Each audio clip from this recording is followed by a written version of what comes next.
Story 1. The radio repeated my words before I spoke them. This happened to me in 2017. I was hauling a partial load through Nebraska, just a few pallets of raw vinyl sheeting headed for a plant near Sioux City. It was early spring, not quite warm yet, and the roads were lined with dirty patches of snow. I drove a Kenworth W900, nothing fancy but solid, and the CB radio was an old analog set my dad gave me before he died. The day started off normal. I left Lincoln around noon, refueled west of Fremont, and planned to stop for a few hours of rest near the state line. It wasn't until the sky turned gray and the sun dipped that I started noticing the thing with the radio. At first, I thought I was just tired. I'd mutter something to myself, a note, a complaint, a reminder, and then I'd hear it, a whisper, the same words, but not after I said them. Before. I remember the first time it happened clearly. I was coming up on an overpass and muttered, "Left lane's clear," under my breath. Less than a second before the words came out of my mouth, the CB crackled faintly. "Left lane's clear." Not loud, not in my tone, but undeniably mine. I told myself it was interference, some kind of echo, maybe another trucker keyed up and I didn't realize, but it kept happening. I said, 30 miles to go. And again, a half second earlier, the CB muttered it in a low voice. Mine, but thinner. The highway was nearly empty.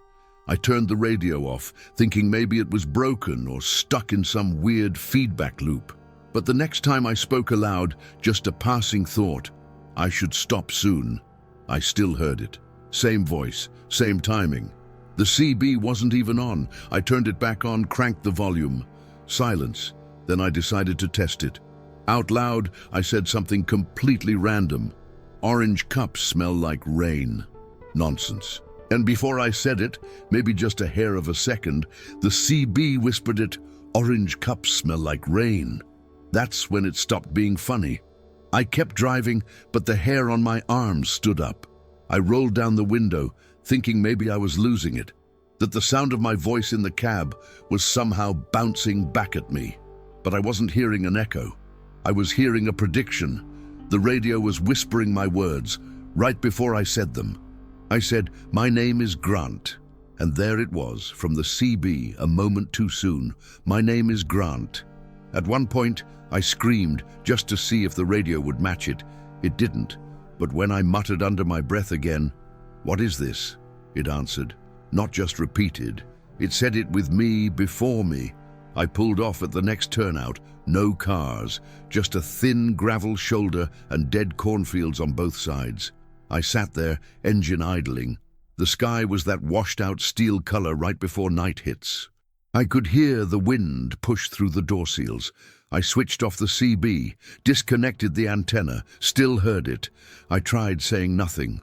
Total silence. The radio hissed softly. Not static, not a channel, just breathing. Then, as if mocking the silence, I heard a whisper that didn't belong to anything. "Say something else." I didn't. I sat there a while. I remember gripping the wheel, knuckles white. My hands wouldn't relax. Eventually, I kept driving. I had nowhere else to go. I stopped at a rest area around 9:40 p.m., just off Route 20. The parking lot was mostly empty, lit by a flickering orange bulb near the restrooms. As I pulled in, I saw 3 other rigs already parked, but something about them stopped me cold. They were all Kenworths, all W900s, all dark red with the same sun-faded decals on the cab door, same chrome trim, same blacked-out mirrors, same dirt streak running along the passenger side skirt. And the one parked closest to me, third from the right, had the exact same dent near the fuel tank that I had put there backing into a distribution center in Des Moines 6 months ago. I didn't get out right away. I killed the lights and just sat there, watching. The first truck was dark, curtains drawn. The second had no plates. The third, the one with the dent, had a small digital clock glowing in the cab. Same as mine. Same blue glow. Same blinking colon. I stepped out and walked slowly across the lot. The gravel crunched under my boots. Every truck was off. No engines running, no movement. I walked past the first one, then the second. I approached the third, mine but not mine. And as I neared the cab window, I caught movement inside. A silhouette, a driver. Their head was angled slightly downward like they were asleep. But as I passed the window, just before I looked away, the driver's head turned, slowly, deliberately, not a twitch. A pivot. I stopped. My heart kicked hard in my chest, but there was no face. Where the face should have been, there was a flat, reflective plate, smooth, like polished black glass. I don't remember moving, but I was already back at my truck, door open, cab light on. My hands were trembling as I turned the key. The engine stuttered, then caught. I looked back. All three trucks still in place. Nothing changed, until I checked the side mirror. The driver from the third truck was standing beside mine. Not walking, not climbing out, just standing 5 feet from my door. No face, no expression, just still. I shifted into gear and pulled out, wheels kicking up dust. I didn't stop again that night. I started keeping the radio off. For a while, the voice stopped. I drove in silence, long stretches of road with no music, no CB chatter, no distractions. Just engine hum and tire hiss, and the occasional groan of the frame over uneven ground. But even then, I wasn't sure if my thoughts were mine. Sometimes I'd catch myself thinking in third person. He should stop soon. He's tired. Other times I'd hear a phrase in my head, then realize I hadn't thought it. It just appeared, like someone had dropped it into my mind. I'm not real. That was the first one that scared me. Another time, you're already dead. Not shouted, not dramatic, just inserted. I jolt, blink hard, try to remember what I was even thinking about before that, but the voice had the same tone as mine, same rhythm. Eventually I gave in. I spoke to it. "Who are you?" And the CB answered after a pause, "You are." I pulled over on the side of Highway 75, killed the engine. The sky was black and starless, no cars for miles. I reached under the dash and pulled the CB unit out of its housing, yanked the wires, cracked the bracket, ripped the mic cable. Silence. The air was heavy, still. The only sound was the ticking of the engine cooling down. Then, static, faint, from the disconnected radio. Then my voice, "Goodbye." I didn't say it. I hadn't even thought it, but it said it anyway. In my voice, my cadence, my breath. And then, nothing.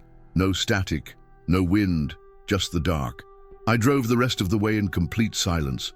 I don't use radios anymore. And I never answer when someone calls me by my name, unless I see their lips move. Story 2. She was standing on the overpass, every hour on the hour. This happened to me in the fall of 2019. I was running the northern freight corridor out of Indiana, doing midnight drives across I-80, mostly between Gary and Toledo. Long stretches of nothing, cold open roads, and the occasional fog banks that made the highway feel endless. I drove for a smaller contract company. Most of the time, I was alone. The first time I saw her, I was heading east. It was just past midnight, 12:04 a.m. according to the dash. The roads were slick from a light drizzle earlier. I remember that stretch of highway clearly. A flat overpass spanning the interstate with no signage, no lights, and no pedestrian path. Nothing but concrete and steel fencing. She was standing on the left side of the bridge. Pale dress, motionless posture, head angled slightly downward like she was watching the road, watching me. I remember the first thing I felt was cold. Not fear, not surprise, cold, like someone had opened a freezer next to my spine. I looked up at her once, blinked, and kept driving. Figured it was a jogger, maybe a stranded driver. But I checked the mirrors. No car, no lights on the shoulder. And something else. I got this weird sensation in my stomach, like I was being measured, clocked. That first night, I didn't think too much about it. But the second night, she was there again. Same spot, same dress, same stillness. The time was 1:01 a.m.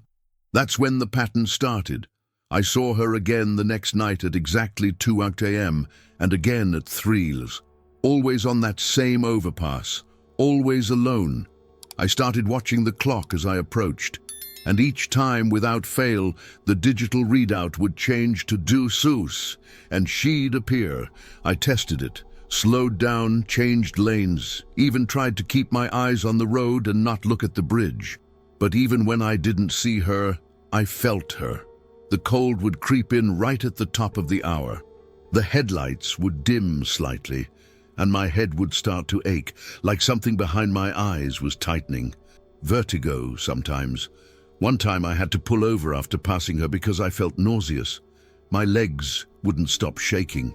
That's when I realized something strange. She wasn't looking at me. I was being counted.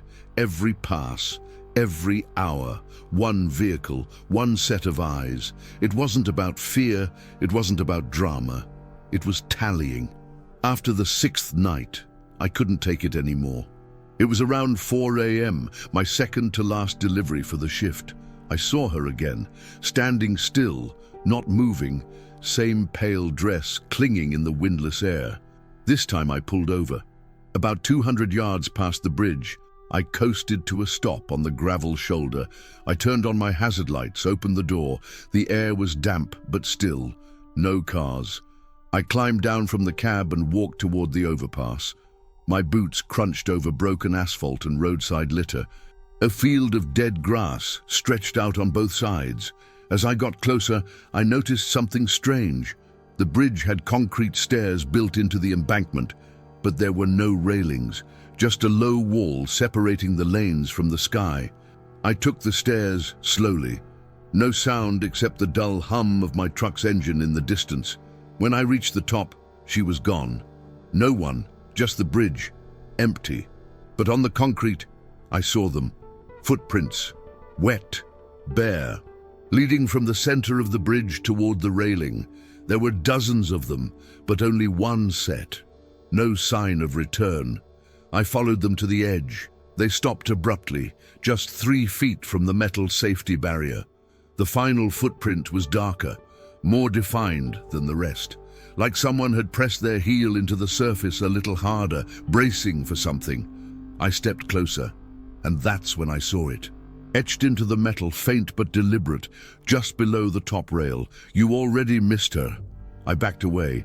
The wind picked up suddenly, just a single gust strong enough to rattle my jacket. Behind me, I heard a small sound. Not a voice, not a breath, just skin against concrete, like a barefoot step taken lightly. But when I turned around, nothing. Only the wind, and the dark, and the dull throb in my ears.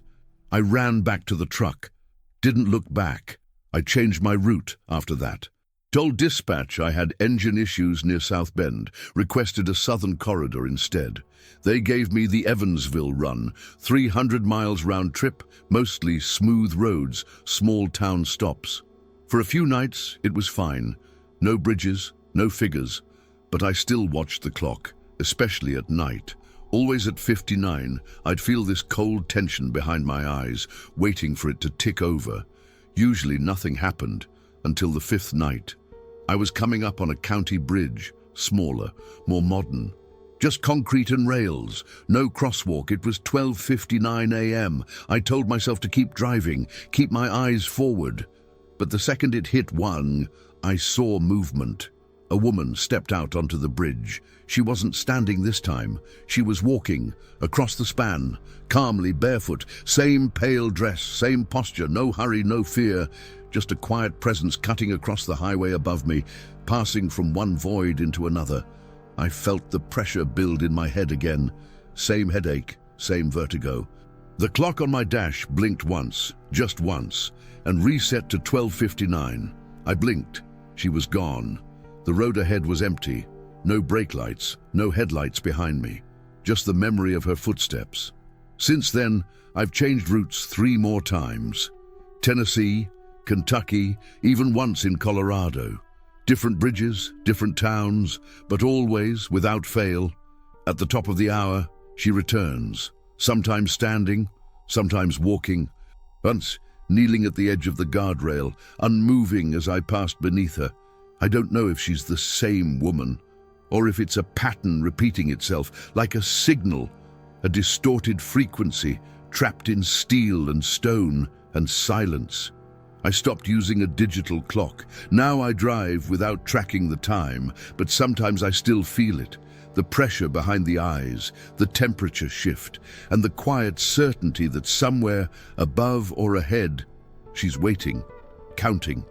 Did you enjoy the content and it made a difference for you? Click on Super Thanks and support our work. Story 3. I parked at a lot with 30 trucks, but woke up completely alone. This happened to me in the winter of 2022. I was driving an eastbound haul across the Midwest, Wyoming to Iowa, mostly small-town supply pallets. That week, I'd been behind the wheel for close to 14 hours, and by the time I crossed into Nebraska, my eyes were swimming. I needed to rest. The app I used showed a rest lot just off Route 2. It wasn't a major stop, no fuel, no station, just a pull-off zone with a few solar lamps and gravel space for 20 or 30 trucks. I'd never used it before. Figured it'd be quiet, uncomplicated. When I pulled in, it was almost full. I counted at least 30 rigs in the lot, a few with lights still on, most with curtains drawn. There were tankers, reefers, dry vans. A Peterbilt idled across from me, cab glowing blue from the GPS screen. Someone was walking back to their cab from the Porta-John at the far edge of the lot.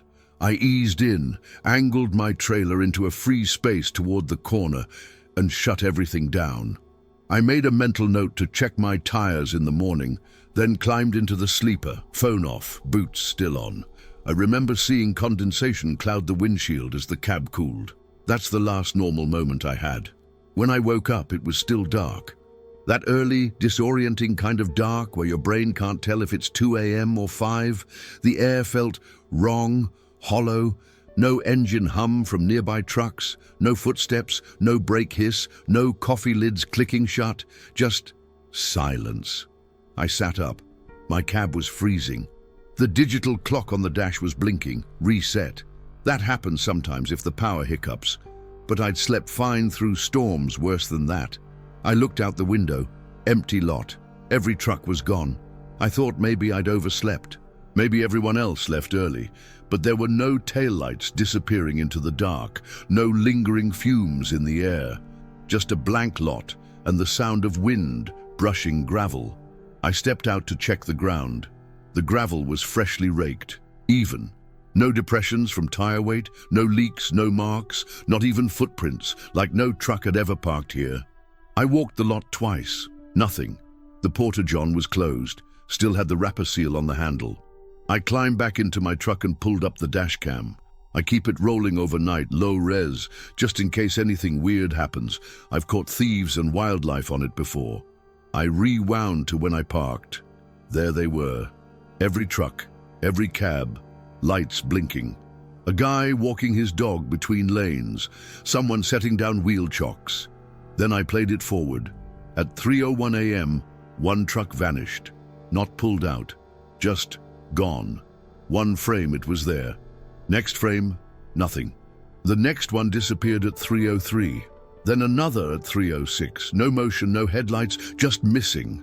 I watched the footage in silence as each rig vanished, one by one, in uneven intervals, some seconds apart, some minutes, until mine was the only one left on screen. Then, frame skip, blank lot. It didn't show me waking up, no visible reset, just absence. I rewound again, over and over, but the pattern was always the same. One frame, truck, next frame, air, like they never existed.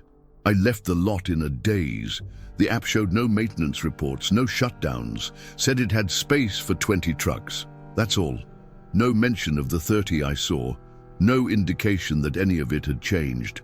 I drove northeast to the first 24-hour diner on my route, a place called Wayne's off Highway 275. Tiny lot, neon sign buzzing weekly. I needed food, a warm space, something to anchor myself. When I walked in, the bell above the door gave a brittle chime. A woman in her 50s stood behind the counter. Grey apron, thin braid. She looked up as I entered and smiled. "There you are," she said. I paused. "Sorry? You came back?" I frowned. "I don't think I've been here before." She gave me a slow blink. You were just here. I looked around. One other customer, a man at the far end of the counter, sipping coffee and staring at nothing. He didn't move, didn't even glance up. The waitress stepped forward and pointed to a booth near the window. You sat right there. You ordered the Denver omelet, wheat toast, black coffee. I hadn't eaten since Sioux City. I shook my head. You must be thinking of someone else. She tilted her head. You were just here. She said it the exact same way as before. Same tone, same cadence, like someone pressing play on a recording. I really wasn't, I said quietly. She blinked, then looked down at the order pad in her hand, then without looking up, you were just here. Third time. Identical delivery. I stepped back toward the door. The man at the counter hadn't moved. Neither had the second hand on the wall clock. It was stuck at 48. I watched it for a full minute. It didn't tick. I turned back to the waitress. She was standing still now, arms at her side, staring at the booth, no breath, no blink. I stepped outside. The wind hit me sharp, cutting through my jacket. The truck was where I left it, but the lot behind me wasn't the same. There were no cars, no lights in the kitchen window. The neon sign didn't buzz, it didn't even glow. The diner wasn't on the map. I left without looking back. Back on the road, I started searching forums, long-haul communities, Reddit threads, dead links, archive pages. I found scattered reports, drivers who pulled into lots that didn't show up on satellite, guys who swore they'd parked at one location, only to wake up hundreds of miles away. Someone who posted dash cam footage just like mine, trucks disappearing, one per frame. But those threads were always locked, deleted, or filled with comments saying things like, you weren't supposed to stop there. It only happens when the signal drops. She counts trucks the way a shepherd counts sheep. I made it out too.